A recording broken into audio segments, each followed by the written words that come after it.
امام حسن کے پاس ایک بندہ ہے، بڑی مزیدار بات داتا علی اجویری نے لکھی، مجھے پڑھ کے بڑا ہی مزہ آیا اور سمجھ بھی آئی کہ اہل بیت نبوت کی اصل مخالفت کون کرتا ہے۔ ایک شخص آیا تو اس نے آ کے نا معاذ اللہ حضرت مولا علی شیر خدا کو، معاذ اللہ ثم معاذ اللہ، امام حسن کے والد کو برا بلا کہا، پھر امام حسن کو کہا، وہ برا بلا کہتا جا رہا ہے، امام حسن مسکراتے جا رہے ہیں، ہنستے جا رہے ہیں۔ انجوائے کرنے کا آپ کا موڈ بن جائے تو سب کچھ انجوائے ہو سکتا ہے، لیکن اگر آپ نے مرچیں دانتوں کے نیچے رکھ کے اچھی طرح چبا لی ہوں اور کانوں سے بھی دھواں نکل رہا ہو تو پھر تو بھائی کوئی چیز بھی انجوائے نہیں ہوتی۔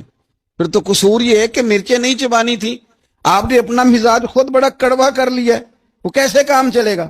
وہ آیا تو اس نے آ کے نا امام حسن کو، آپ کے والد کو معاذ اللہ ثم معاذ اللہ نقل کفر نہ باشد برا بلا کہا۔ وہ کہتا جا رہا ہے، امام صاحب ہنستے جا رہے ہیں۔ جب وہ تھک گیا تو امام حسن فرمانے لگے، روٹی کھانی ہے؟ بھوک تو نہیں لگی ہوئی؟ کہنے لگا بڑی لگی ہوئی ہے۔ فرمانے لگے اس کو روٹی کھلاؤ۔ اس کو روٹی کھلائی، فرمایا تیرا حال؟ کہنے لگا بڑا غریب ہوں۔ ایک پیالے میں چاندی بھر کے امام حسن نے اسے دی، اور جب اس کو دے دی نا تو غور سے چہرہ دیکھنے لگا، کہنے لگا آپ کا حلم دیکھ کے، سخاوت دیکھ کے مجھے یقین آ گیا ہے کہ آپ واقعی خون رسول ہیں۔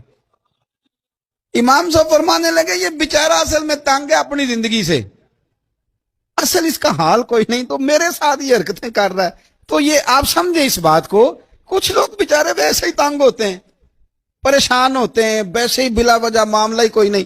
امام حسن رضی اللہ تعالیٰ عنہ نے ہمیں سبق دیا ہے۔ وہ علامہ اقبال کہتے ہیں کہ ایک مولانا نا میرے سامنے نا ایک بھوکے آدمی کو سامنے بٹھا کے تو حدیث پاک کا درس دے رہے تھے۔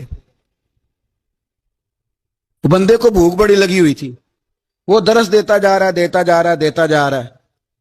تو اقبال کہتے ہیں میں نے اسے کہا کہ فاقہ کش کو درس شریعت سے کیا غرض، اس کے شکم کی آگ کو تو روٹی چاہیے، وہی سے روٹی کھلا، اسے تیری کوئی سمجھ نہیں آ رہی، تو بھوک لگی ہوئی ہے، پہلے کھانا کھلا لے، پھر ذرا اس کے ہوش ٹھکانے آئیں گے، پھر اسے دین کی بات بتانا۔ ہم لوگوں کا ذہن نہیں سمجھتے کہ بندہ کس قسم کا ہے۔ سارے ہی صحابہ حیا والے تھے، سارے ہی اکرام والے تھے، اور حضور سید عالم صلی اللہ علیہ وسلم کی پیاری زوجہ حضرت عائشہ صدیقہ رضی اللہ تعالیٰ عنہ فرماتی ہیں کہ میں حضور کے گھر میں پردے کے پیچھے دیکھ رہی تھی، نبی کریم آرام فرمائے تو حضور کی نا تہمت مبارک پنڈلیوں سے ذرا اونچی ہو گئی، پنڈلیوں سے ٹخنوں تک مرد کا چھپا ہوا ہو تو وہ جائز ہے، اس سے نیچے ننگا نہیں کرنا چاہیے، اوپر اس سے ٹخنوں سے اوپر، نیچے ہو بھی جائے تو خیر ہے۔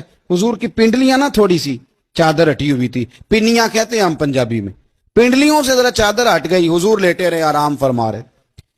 فرماتی ہیں باہر دستک ہوئی، حضور نے فرمایا کون ہے؟ عرض کی ابو بکر صدیق ہوں یا رسول اللہ، اجازت ہو تو حاضر ہو جاؤں؟ حضور نے فرمایا آ جاؤ۔ کہتے ہیں حضور لیٹے رہے، حضرت ابو بکر آئے، بات چیت ہونے لگی، تھوڑی دیر کے بعد پھر دستک ہوئی، کون ہے دروازے پہ؟ یا رسول اللہ عمر بن خطاب ہوں۔ فرمایا آ جاؤ، آ گئے، بات چیت ہوتی رہی، تھوڑی دیر کے بعد عثمان غنی آئے،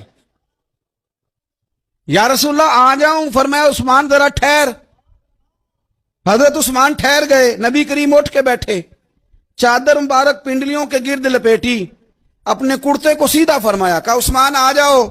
تو عثمان آئے، بات چیت ہوئی، چلے گئے۔ سیدہ کہتی ہے میں نے پوچھا یا رسول اللہ عثمان تو بڑی ٹھنڈی طبیعت کا بندہ ہے، وہ تو بڑا میٹھا آدمی ہے، حضور کوئی جاہو جلال نہیں، کوئی بات نہیں، کوئی، وہ تو بڑا پیارا ہے۔ عمر آئے تو آپ لیٹے رہے، ابو بکر آئے تو آپ لیٹے رہے، تو عثمان؟ حضور فرمانے لگے عائشہ عثمان سے تو فرشتے بھی حیا کرتے، عثمان سے تو فرشتے بھی حیا کرتے، تو میں نہ حیا کروں؟ آپ اس بات کو سمجھے، غور کریں کہ اگر ان کی طبیعت اس طرح کی ہے کہ وہ کہتے ہیں کہ وجود زیادہ چھپا ہوا ہونا چاہیے، تو نبی پاک نے ان کی طبیعت کا خیال کیا ہے، حضور نے ان کے مزاج کا۔ آپ کو نہیں پتا کہ ابا جی آپ کے کیا سوچتے ہیں، کیا چاہتے ہیں؟ آپ کو نہیں پتا آپ کے استاد کا مزاج کیا ہے؟ آپ کو نہیں پتا آپ کے مرشد کامل کی طبیعت کس طرح کی ہے؟ وہ کن باتوں میں راضی ہوتے ہیں، کن میں ناراض ہوتے ہیں؟ ہمیں سارا پتا ہوتا ہے، لیکن ہم